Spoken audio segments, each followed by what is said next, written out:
Hey, my stuff got delivered to my parents' house. What's going on? Did you get the packages? I want you to leave, so I sent all your things there. Why are you saying this all of a sudden? I have a girlfriend. I've decided to leave you and marry her. What? Isn't that cheating? She's younger than you and doesn't nag. She's exactly my type. She's a complete upgrade from you. You don't stand a chance. Do you understand that what you're doing is cheating? Also, I'm about to have a baby any day now. I get it. You want me to take responsibility, right? I'll pay for the affair and child support. Is $220,000 or $40,000 enough for the affair and $1,000 a month for child support? While I was at my parents' house to give birth, my husband sent my stuff there. He didn't even try to hide his affair. For my high-income, elite husband, paying for the affair and child support isn't a big deal as long as he can marry his girlfriend. I'll give you more details later. I'll keep the house and live there with her. Don't come back. I believe there must be a God. Surely, God would punish my husband. Fine, I don't need you. Let's get divorced quickly. Yeah, I got it. I'll contact you soon. Thank you, I appreciate it. I don't want any more trouble. Right, I'm glad we can get divorced without any fuss. My husband misunderstood my final words of gratitude. I believe he will face difficulties soon. The house he said he'd take to live with his girlfriend. Actually, I'm Anna. I'm 29, and I work at a company. I'm shy and not exceptionally skilled at my job. Because of that, I thought of myself as a background character in society. But as I approached 30, my life took a dramatic turn. There aren't many good places near our office. There are good places, but they're either too small or too far from the station. It's hard to find one that fits our needs. I'm searching for a house with Ken, who will soon be my husband. We pore over materials from real estate agents and online listings, struggling to find the right place. Even though it's a hassle, I secretly enjoy looking for a house while snuggled up next to Ken. I always try hard to look seriously worried instead of letting my happiness show on my face. I'm at the peak of happiness. I'll give you more details later. I'll keep the house and live there with her. Don't come back. I believe there must be a God. Surely, God would punish my husband. Fine, I don't need you. Let's get divorced quickly. Yeah, I got it. I'll contact you soon. Thank you, I appreciate it. I don't want any more trouble. Right? I'm glad we can get divorced without any fuss. My husband misunderstood my final words of gratitude. I believe he will face difficulties soon. The house he said he'd take to live with his girlfriend. Actually, I'm Anna, 29 years old, and I work at a company. I'm shy and not particularly skilled at my job, so I often felt like a background character in society. But as I approached 30, my life took a dramatic turn. There aren't many good places near our office. The good ones are either too small or too far from the station. It's hard to find one that fits our needs. I'm searching for a house with Ken, who will soon be my husband. We pore over materials from real estate agents and online listings, struggling to find the right place. Even though it's a hassle, I secretly enjoy looking for a house while snuggled up next to Ken. I try hard to look seriously worried instead of letting my happiness show on my face. I'm at the peak of happiness. But when I said my life took a dramatic turn, I wasn't just talking about getting married. Marrying Ken, who works at a prestigious international company, added a big twist to my life.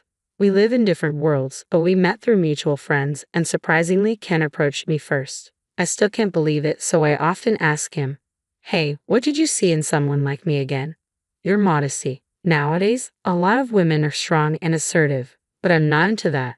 Ken always looks obviously annoyed when I ask the same thing repeatedly, but I love that he always gives me the same answer, even if he looks annoyed.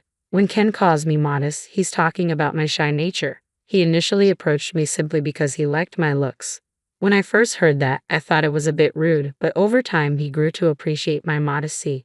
Given how happy I am now, I can forgive his rude comments.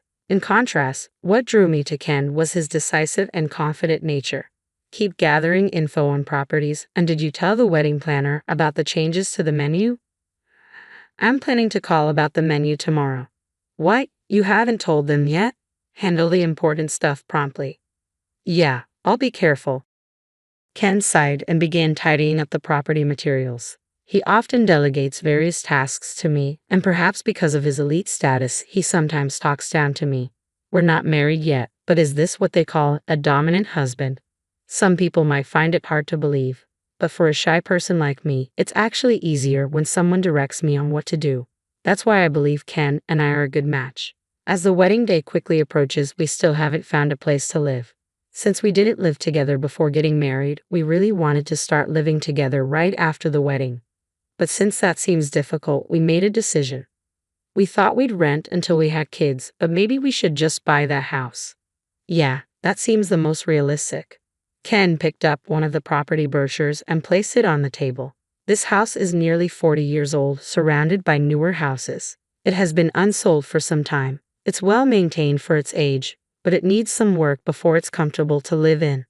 All right, we'll buy this house and renovate it right. Considering the renovation time, it won't be ready by the wedding, but it meets all our needs in terms of location and size. But are we okay to buy a house so suddenly? We're fine. Leave it to me. Ken looked confident. Most wives would be anxious if their husbands suddenly wanted to buy a house impulsively, but Ken's income is high and I also work, so it's not unreasonable. So we decided to buy a house right after getting married. Following my marriage, we even bought a house, and the elements of happiness were piling up at a faster and faster pace as if they were crushing my body. However, buying this house would later lead to an unexpected situation. After deciding to buy the house, we also had to find a contractor for the renovation. Of course, finding a contractor was my job. Since we'd be living there for a long time, I carefully searched for a contractor. However, with the wedding so close, Ken seemed to be getting impatient. Hey, did you find a contractor? Give me a little more time. I'm still looking. You're always so slow, but it's important. If I leave it to you, we'd never be able to live in the house. I'll handle finding a contractor. All right, I'm sorry. As usual, while discussing our wedding and future life in Ken's room, he got angry with me. I felt bad for causing trouble by not finding a contractor and couldn't say anything in return. Once Ken started looking, he arranged everything within a few days, and the renovation began the following week. He's really efficient, as expected from someone of his caliber. With his speed, it's no wonder he finds me slow. While the house was being renovated, we had our wedding without any issues. Since the house wasn't ready, I moved into Ken's place. I was a little disappointed that we couldn't start our newlywed life in our new home, but then a different kind of happiness came our way. Ken, I think I might be pregnant. Really? Ken was overjoyed, bouncing around like a kid. We thought we wouldn't rush into having kids, but I didn't expect it to happen so soon. I felt the same way. We figured we'd have kids eventually and we're just going with the flow, so discovering I was pregnant right after the wedding was a surprise. I'm glad we decided to buy the house. 2 months after the wedding, the renovation was finally complete and we could move in together. It was so run down, but now it looks amazing, right? With a baby on the way, it was a good purchase. I hurried around our still sparsely furnished home, excited about starting our married life for real. But 3 months after moving into our house, Ken and I ended up living apart.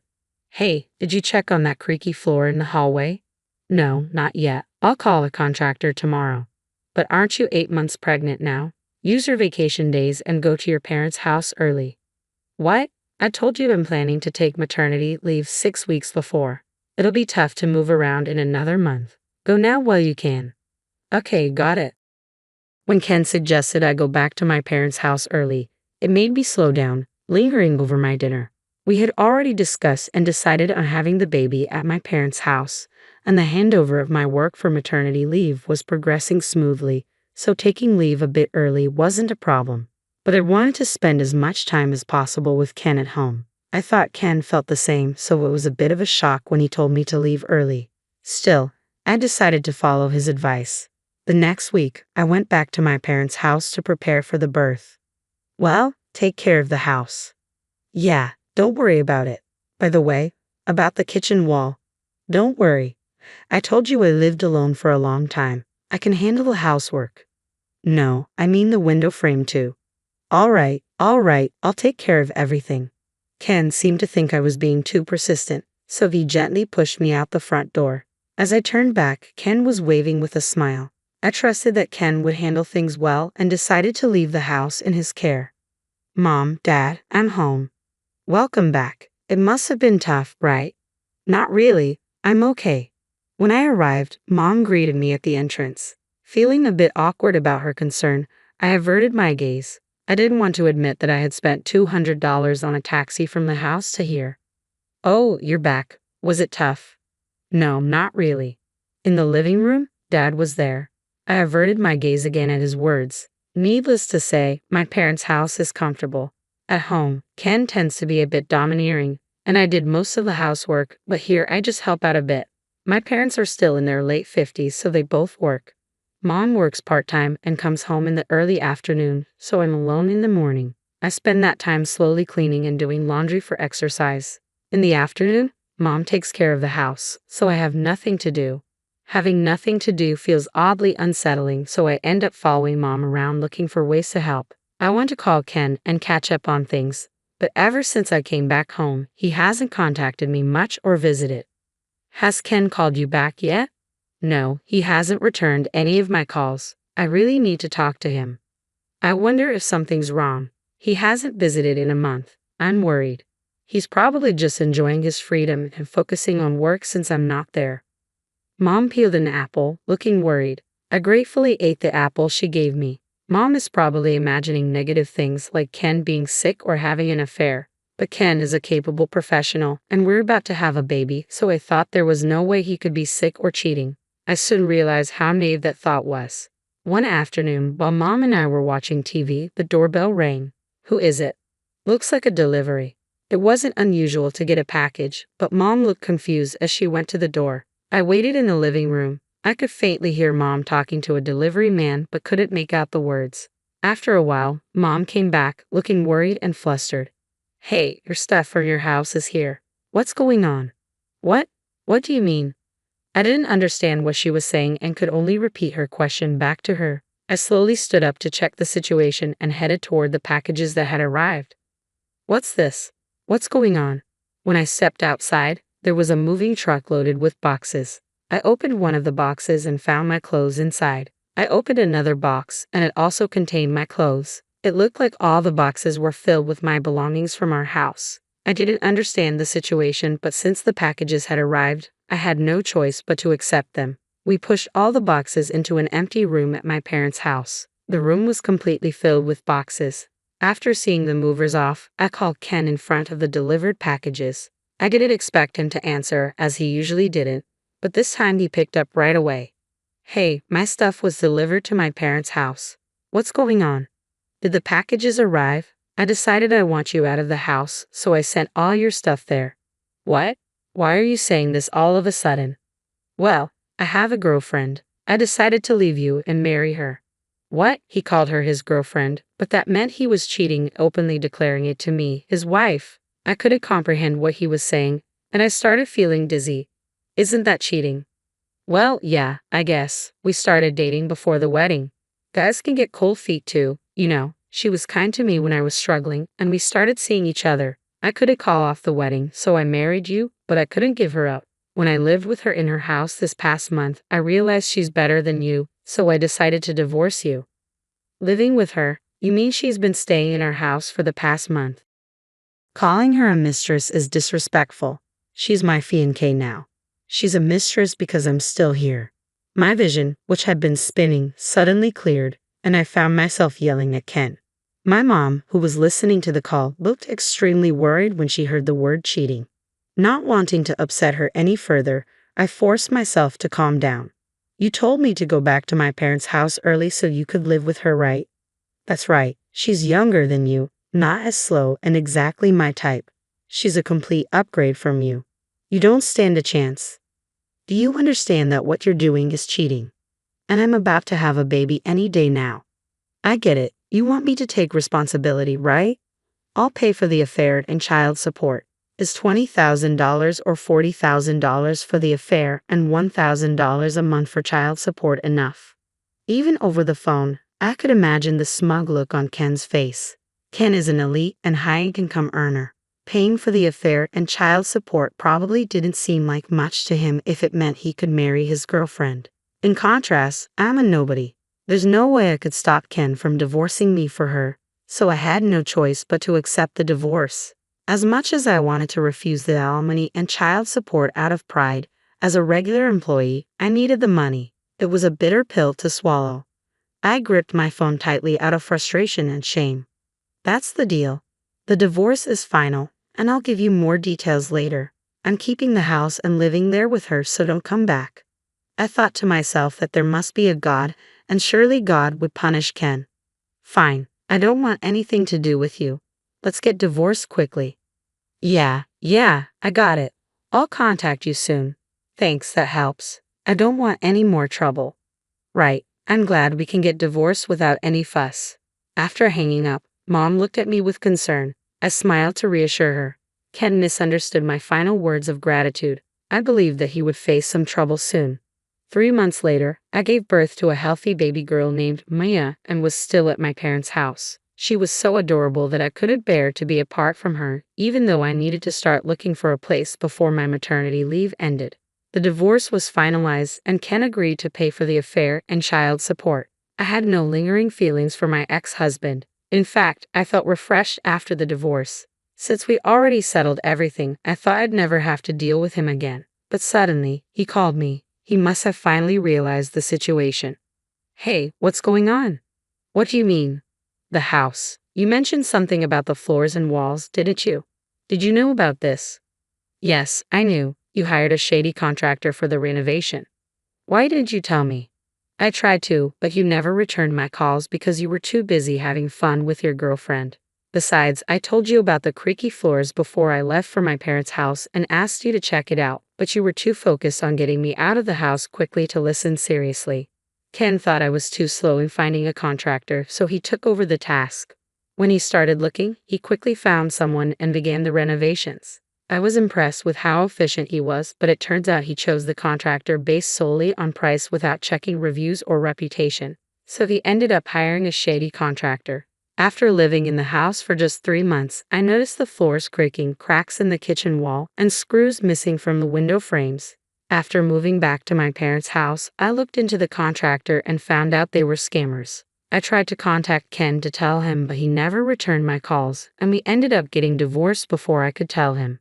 Because of you, the response was delayed, and now I'm having disputes with the contractor. They're blaming us, saying we lived in the house wrong for 6 months, causing the damage. The creaky floors, growing wall cracks, and poorly closing doors have all gotten worse. The house is a mess. That sounds like a terrible place to live. I've moved into an apartment to get out of the house. If I stayed, they'd keep blaming us for the damage. I'm talking to a lawyer, but for some reason, it looks bad for us. Still, I'm going to sue them. So your house is falling apart, and you're going to court. That sounds tough, but it's not my problem anymore. Is that why you called? That's right. If you'd have told me about the shady contractor sooner, this might not have happened. So what? I mean, I'll keep paying $500 a month in child support, but can we lower the monthly payments for the $20,000 alimony? What? I was shocked that my elite, prideful ex-husband was suddenly asking me for a favor about money. We moved, right? So now I've got the land, house renovation loans, and apartment rent. I'm going to sue the contractor, but I don't know how that'll go, and there are lawyer fees. I might even have to pay for the house repairs myself. You said your wife is better at her job than I am. Doesn't she make a decent income? Actually, she was my colleague at work. I told everyone at the company that we got married after I divorced you, but apparently, there were rumors about us before that. So now people at work are giving us the cold shoulder. Yeah, she couldn't take it and changed jobs, which cut her salary drastically. I can't afford to switch jobs too, so I stayed. But money is tight. Ken had hired the shady contractor himself and was now having a huge dispute. His affair had damaged his standing at work. It was a classic case of self-inflicted trouble. Despite his high income, he was just over 30, and all these expenses were tough to manage. But it was his own fault, and it had nothing to do with me. It sounds tough, but you need to keep your promise. Wait a minute. I hung up on Ken. His voice just before the call ended sounded pitiful, not at all like the elite man he once was. Feeling a bit down after hearing his voice, I spent some time watching my daughter sleep. In the end, Ken lost the case about the defective house. The shady contractor managed to avoid any consequences, likely due to their knowledge of loopholes and deceit. It seems that even the elite, as expected, were not able to meet the vices of the corrupt contractor. Ken wanted to repair the house, but there were too many hidden issues, and the costs were too high. Naturally, he didn't want to live in a house with so many problems. He ended up selling the house. Since it was full of defects, the building had no value, so he sold just the land after demolishing the house. The land sold, but the loan remained, leaving my ex-husband with debt. With the house issue resolved, he decided to change jobs. He figured the debt was manageable even with a lower income, so he left his uncomfortable workplace. However, his fall from grace didn't stop there.